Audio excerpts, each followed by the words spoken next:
Hi guys, welcome to the Daughter Arise channel. My name is Yvonne and this channel is all about bringing you content about childhood sexual abuse. On this channel I share things to do with my experience of going through this childhood trauma. I share different things from my experience to provide hope, encouragement and support for those of you who have gone through this. I also share news stories and add my thoughts and commentary to them. So if this is the type of content you're looking for, please hit the subscribe button and the notification bell so that you can be notified of any new uploads. And if you do like the content, don't forget to hit the thumbs up.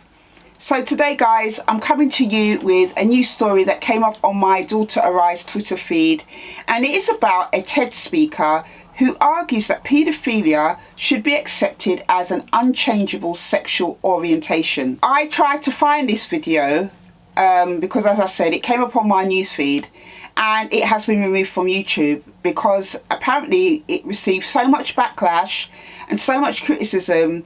The Tedx that put it up on YouTube, they had to remove it off of their channel. Anyway, I managed to find a news article to do with this story, but it's back from 2018, so this goes to show me that it probably was from a few years ago when this had happened.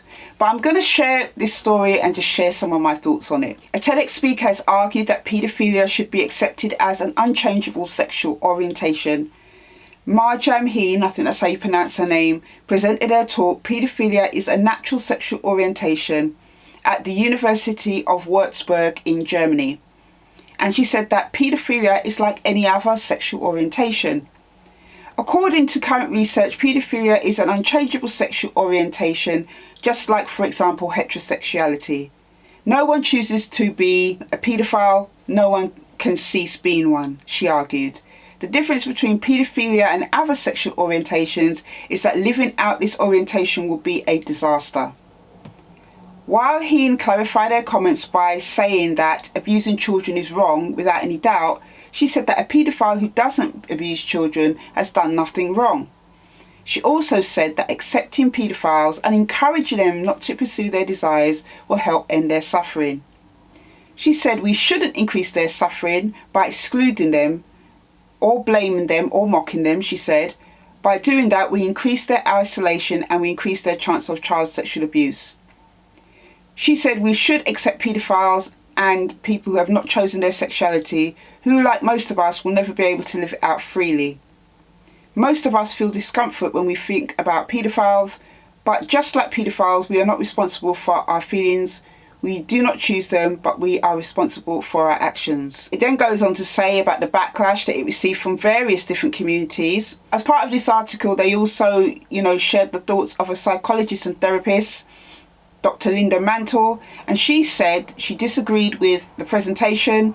She said paedophilic disorder is a mental disorder. It is one of the type of mental disorders in the category of paraphilias. Also, the American Psychiatric Association currently clarifies paedophilia as a disorder in the Diagnostic and Statistical Manual of Mental Disorders. I will leave a link to this article in the description box below. So first of all, I'm going to just start with a positive. The fact that she got selected to be a TEDx speaker is a great achievement. I am myself somebody that has done a TEDx talk. I did mine in 2017 on the subject of how we can empower and support victims and survivors of childhood sexual abuse. If you haven't seen my video, my TEDx talk, I will leave a link to that also in the description box. It's a big achievement to be able to be selected. It's quite hard to be selected, especially when you're up against so many people who have really great talks on different things to do with life. And that is the great thing about the TEDx platform or the TED platform, is that it allows you to, as the public, delve into ideas, delve into different things to do with life that you may not have considered on a variety of different subjects. That is a great space, a great forum to be able to do that through the TEDx and the TED Talks platforms. So, well done to her for getting selected. However, I feel that the TEDx organisers in her area of Germany was short-sighted in allowing her to go ahead and do this talk. I would have liked to have known in more detail how she came to her findings, considering that we have established organisations that have clearly said that paedophilia is a mental disorder. It is listed within psychiatric journals as such. No one is born a paedophile. No one in their right mind chooses to be a paedophile. And the fact that she can even suggest this takes away again from the responsibility that paedophiles have for their own actions. Because as we know, paedophiles do not admit they're paedophiles, but what they do is they go around from victim to victim. Once they've got over their inhibitions, they go on ahead to go and abuse children. Now, this is something that is a fact. I have gone through 5 years of childhood sexual abuse. I've shared my story on this channel from the age of 9 to 13. I shared how for 25 years it nearly destroyed my life because of all the challenges it left behind. But at no stage of my journey did I think to myself, because I have been sexually abused and I've struggled with the confusing and conflicting feelings it leaves behind, at no point I can honestly say to you that I considered ever doing anything untoward towards an innocent child. And I can probably say that for majority of victims and survivors out there of childhood sexual abuse. Sorry guys, there's a helicopter outside, I don't know what's going on.